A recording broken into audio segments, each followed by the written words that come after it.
नमस्कार, श्री स्वामी समर्थ. तर याआधी बघितलं आपण काशी दर्शन. तर काशी दर्शन करून आलो आम्ही संध्याकाळी 4 वाजता. तर जेवण वगैरे केल्यानंतर मग 5-5:30 वाजता तर बाबांचा वाढदिवस होता. बाबा स्वतः गुलाबजाम वाढत होते. तर छान असं जेवण झालं संध्याकाळीच पोटभर. नंतर परत आम्ही गंगा आरतीसाठी गंगा घाटावर गेलो होतो. तर इथे सगळे बसले होते. आरतीला वेळ होता म्हणून काही खरेदी करण्यासाठी काही आले होते विकणारे, काही खरेदी करत होते घ्या म्हणून, काही दिवे देत होते. तर ज्याचं त्याचं काम जो करत होतं. इथेही महादेवाची पिंड वगैरे. तर इथेही आहे की इथे प्रत्येक घाटावर आरती होते, पण जी मोठी आरती होते ती होते दशाश्वमेध घाटावर.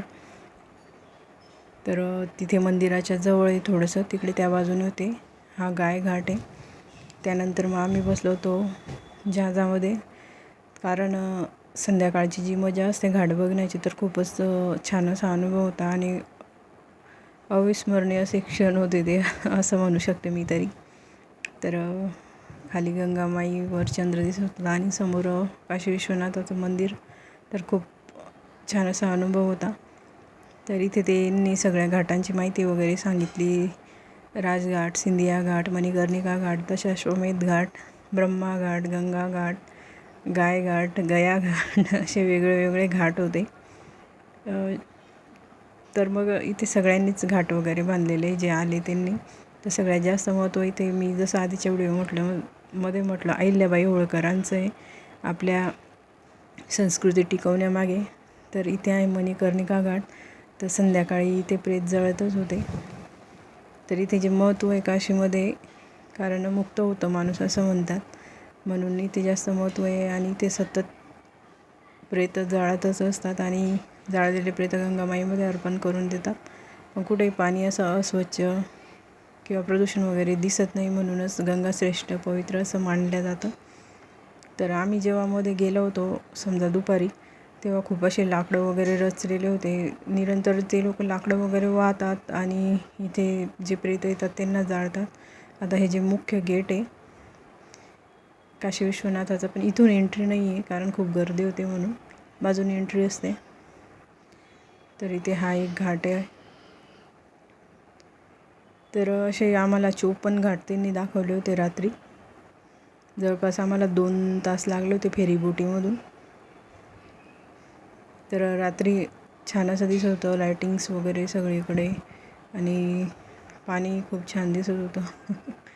तर गंगा म्हटलं तर सगळ्यांनाच असं जिव्हाळ्याचा विषयच हो आपल्याकडे. तर पहिल्यांदा दर्शन वगैरे घेतलं. पहिल्यांदा 2 वेळा मी होडीमधून गेली, तर खूप छान असं वाटलं. तर उत्तर प्रदेश, मध्य प्रदेशमध्ये खूप सुजलाम सुफलाम आहे पाण्यामुळे. गंगा, यमुना, सरस्वती सगळ्या नद्या आहे आणि 12ही महिने पाणी असतं त्या भागांमध्ये. तर बघू शकतो अफाट असं पाणी होतं, कुठेही कमतरता वाटत नव्हती पाण्याची. जानेवारी महिन्यात एंडिंगला आला होता तरी. तर आता इथे हा जो ब्रिज आहे तिथे वरतून गाड्या जातात, मधून रेल्वे जाते आणि खालून पाण्यामधून उड्या जातात.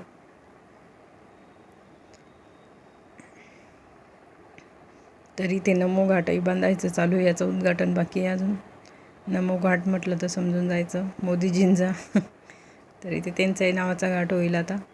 तर याचं उद्घाटन वगैरे बाकी होतं. तर या पुलाखालून आम्ही गेलो पहिल्यांदा आणि नंतर आलो तेव्हा रोषणाई वगैरे लावली पुलावर. पण बघू शकतो आपण वरतून गाड्या जात आहे आणि मधून ट्रेन जाते आणि खालून जहाजं जात आहेत. तर हा पूलही 100 वर्षापूर्वीचा असेल, इंग्रजांच्याच काळातला बांधलेला आहे असं सांगत होता तो माणूस जो आम्हाला फेरीबोटीने नेत होता. तो सगळी माहिती देत होता. तर इथे बनारसमध्ये आलो आहे, तर बनारसी पान घेतलंच पाहिजे म्हणून आम्ही पान खाल्लं होतं.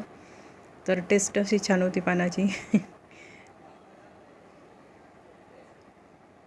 जिथल्या तिथल्या भागातली जिथली तिथली गोष्ट असते. तर हे बनारसी पान सगळीकडेच प्रचलित आहे, ते आम्ही खाल्लं होतं. नंतर मग गेलो आम्ही कालभैरवांच्या दर्शनाला. तर तिथे खूप गर्दी होती. आम्ही शेवटी रिटर्न येत होतो, पण आम्हाला कसा तरी मध्ये नंबर लागून गेला आणि कालभैरवांचं दर्शन झालं. कालभैरव हे काशी नगरीचे रक्षक मानले जातात,